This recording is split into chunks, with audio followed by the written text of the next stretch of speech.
दुलरुआ भतार चलो या सोमय दरबार। सुना दुलरुआ भतार चलो या सोमय दरबार।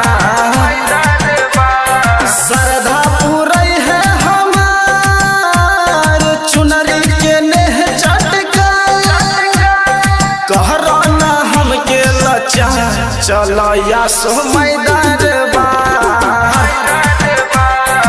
सुना दुलरुआ भतार चलो या सोमय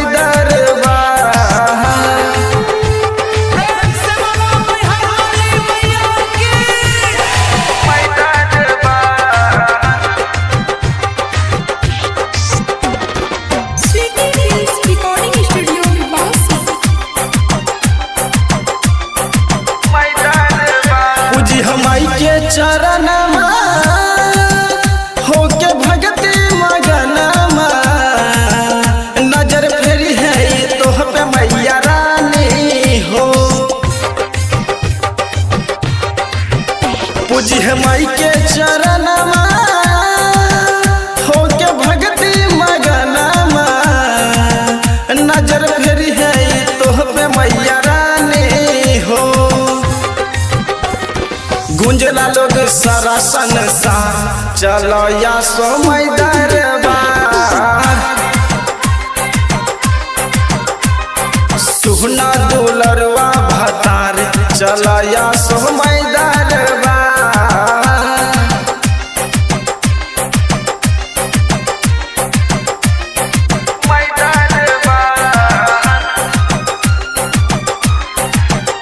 लेला पूजा के समनमा गुड्डू बिहारी सजनमा अब चहला न माई दरबारवा हो।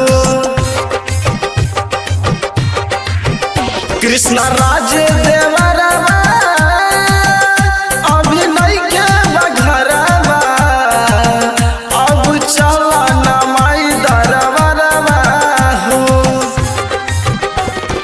भक्त जला वही जे हजार चलो या सोमय दरबार।